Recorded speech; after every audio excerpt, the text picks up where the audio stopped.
सूनी हवेली की परछाई। गांव पिसोली की पुरानी गलियों से लगभग 1 मील दूर बंजर खेतों के बीचों बीच एक हवेली खड़ी थी। लोग उसे सूनी हवेली कहते थे। सालों से कोई वहां रहता नहीं था, लेकिन हर रात हवेली से अजीब आवाज़ें आती थीं। कभी कांच टूटने की, कभी पायल की छन-छन और कभी स्त्री की करुणा भरी हंसी। गांव के बुजुर्ग कहते थे कि इस हवेली में कभी ठाकुर रणवीर सिंह रहते थे, जिनकी जवान पत्नी रूपा रहस्यमय तरीके से मारी गई थी। कहते हैं उसकी आत्मा हवेली की दीवारों में बंध गई है और तब से हवेली वीरान है। गांव में बच्चा और जवान के बीच डर इतना था कि कोई भी शाम ढलने के बाद उस तरफ नहीं जाता। आरब की जिज्ञासा। गांव का 22 साल का लड़का आरब बचपन से ही इन किस्सों से डरता कम, उत्सुक ज़्यादा रहता। उसे यकीन नहीं था कि कोई आत्मा बकई हवेली में हो सकती है।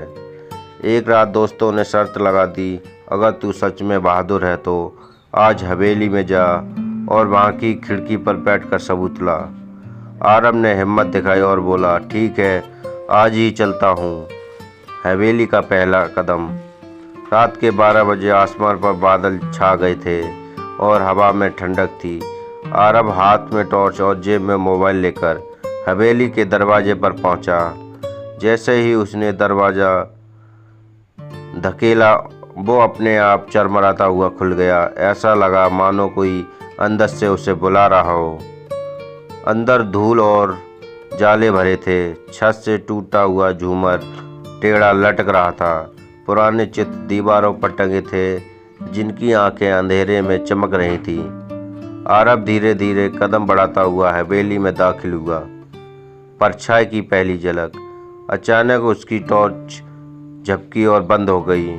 उसी पर दीवार पर लंबी परछाई दिखाई दी। परछाई उसकी नहीं थी, क्योंकि जब आरब रुका वह परछाई चलती रही।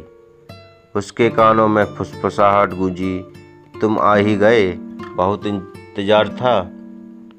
आरब ने धीरे उधर देखा, लेकिन कोई नहीं था। तभी सीढ़ियों पर से पायल की छन-छन सुनाई दी। रूपा का प्रकट होना। सीढ़ियों पर एक औरत खड़ी थी, सफ़ेद साड़ी, बिखरे बाल और चेहरे पर अधूरा घूंघट। उसकी आंखें अंधेरे में लाल चमक रही थी।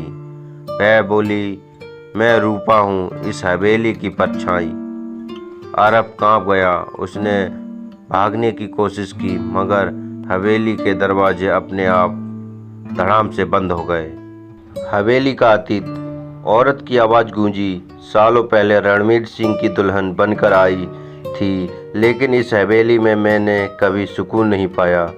रणवीर ने मुझे कैद कर लिया था। मैं चीख चीख कर बचाव मांगती रही, लेकिन किसी ने सुना नहीं। एक रात उसने मुझे इसी हवेली के तहखाने में जिंदा दफना दिया। उसकी आंखों से खून जैसे आंसू बहने लगे। तब से मेरी आत्मा इस हवेली में भटक रही है।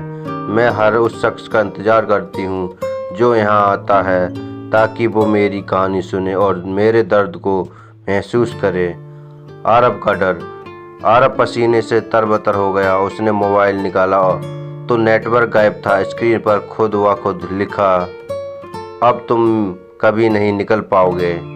दीवारें कांपने लगी, खिड़कियां अपने आप खुल बंद होने लगीं। हवेली की छत से धूल और राख बरसने लगी। तहखाने का रहस्य। रूपा ने आरब को सीढ़ियों से नीचे तहखाने की ओर खींचा। वहाँ एक टूटी पट्टी पर और दीवार पर खून से लिखा था, मैं जिंदा हूँ। आरब चिल्लाया, मुझे जाने दो। रूपा बोली, अब तुम मेरी परछाई का हिस्सा हो जाओगे। तुम्हारा शरीर बाहर रहेगा, पर तुम्हारी आत्मा यहीं मेरे संग कैद होगी। अंत।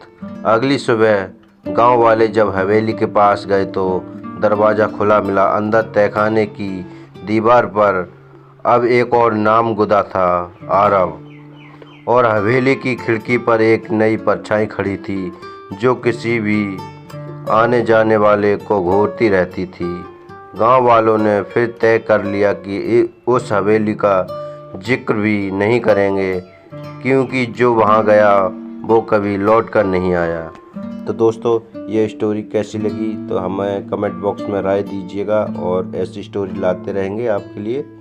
तो दोस्तों हमारे चैनल के लिए सब्सक्राइब करिएगा। धन्यवाद।